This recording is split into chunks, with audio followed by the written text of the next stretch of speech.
Hi, my name's Phil. I like talking about politics, and in this video I'd like to discuss the latest police action against Boris Johnson and his Downing Street cartel as they add yet another partygate event to their list and are forced to consider the possibility of a criminal investigation over the unlawful financing of the flat redecoration last year. But first, if you'd like to be notified of daily news and politics, please subscribe to the channel and click the bell notification icon.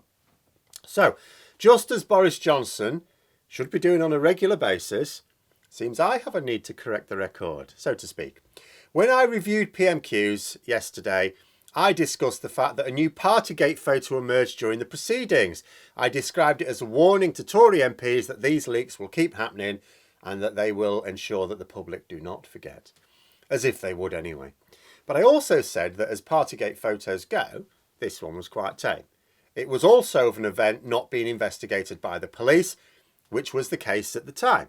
But now apparently the police have said they will investigate that event. I am somewhat surprised. Not because the photo doesn't indicate a breach of the law. Oh, it does, absolutely.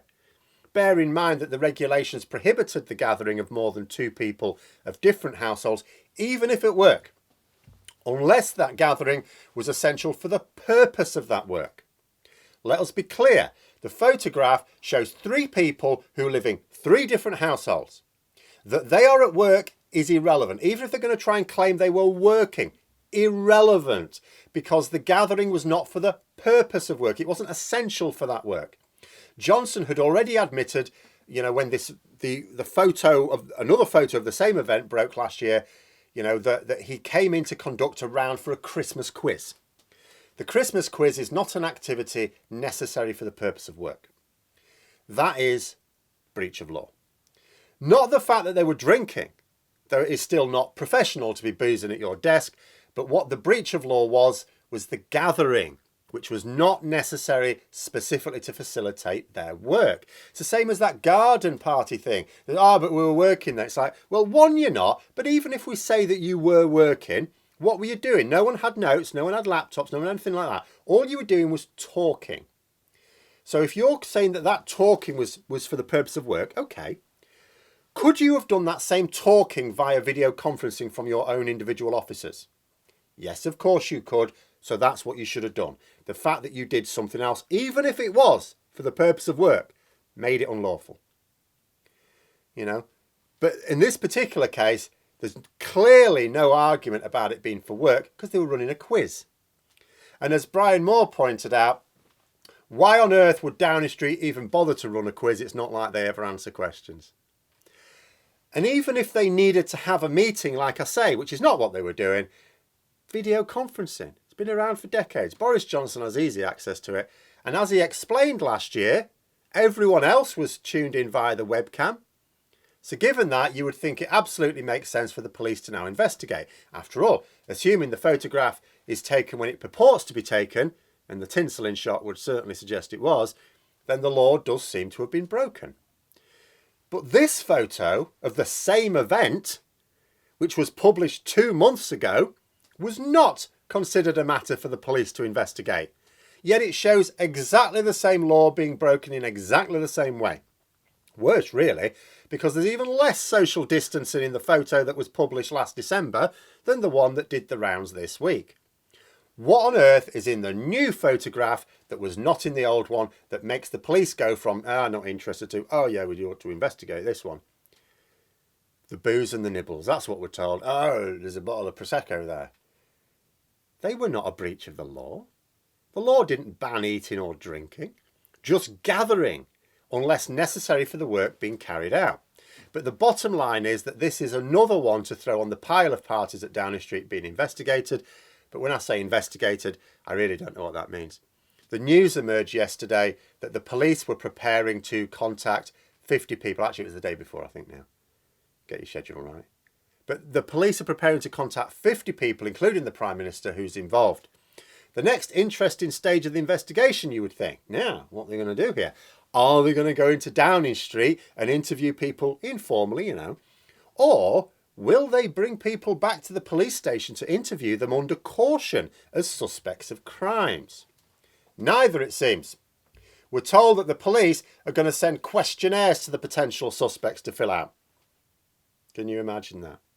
Now, I'm not an expert in police procedures, but you surely cannot tell me it is standard practice to send suspects, particularly when there's a lot of them all involved in the same potential crime, a questionnaire to do themselves about alleged criminal activity rather than send police officers to ask questions. Was Colombo misleading us about how police investigations happen all this time? I mean, I'm pretty sure it was. But this notion of sending questionnaires seems even more fanciful. And let me tell you why this is an absolute stitch-up by the Met. Consider why Gray was not able to publish her full report, why it had to be redacted. The police said that she couldn't publish anything of note on the events that they were investigating because it might prejudice their inquiry. Now, how would it prejudice their inquiry, you say? Nobody's been charged, there's no court case imminent, so sub judice does not apply. Well, the secret barrister explained that the idea is that the police hold information and they don't want the suspects to know that they've got this information. That way they can ask questions in such a way to trap the suspect in a lie that they can prove is a lie and then charge them. So the only credible reason given by any expert in criminal proceedings that I saw was that the police didn't want suspects to get false stories waterproof, their alibis waterproof, from their investigation.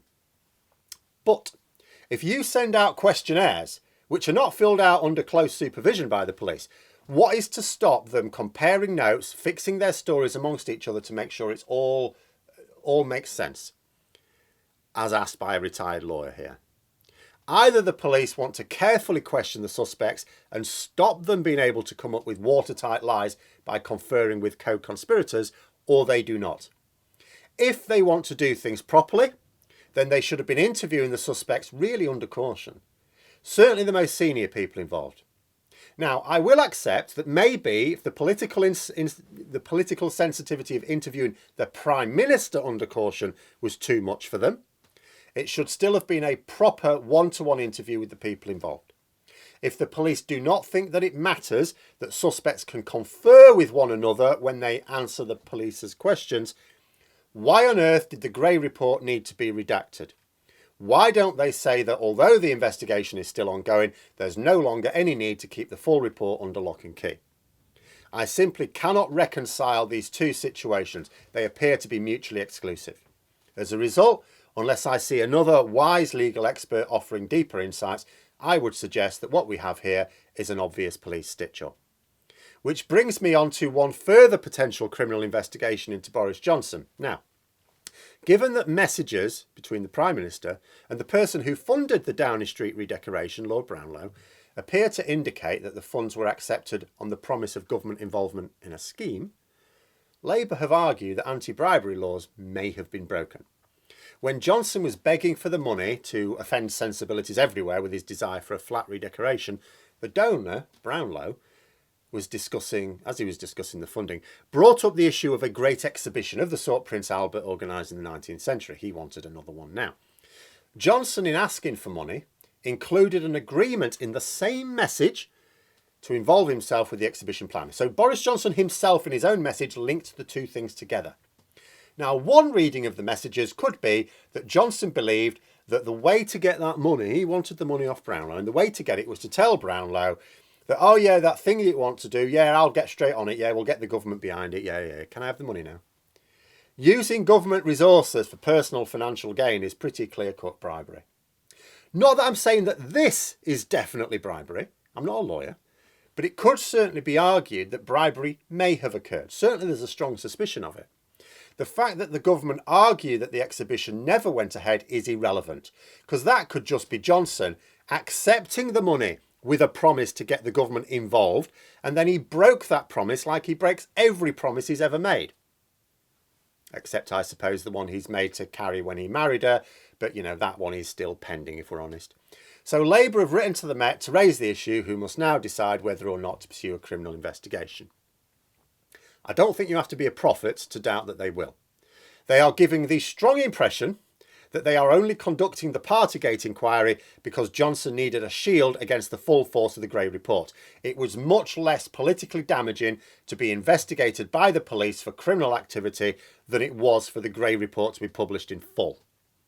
So I'm not going to express any surprise when the police, after a discreet period, announce that there's not actually enough evidence to proceed with a bribery inquiry regarding the Downing Street redecoration. Just like with Partygate 2 months ago, they will argue that it is not their job to go and find evidence. Maybe Sue Gray needs to investigate for them. But those are my thoughts. Let me know yours in the comments below. Hope you found the video interesting. If you did, don't forget to click the like button.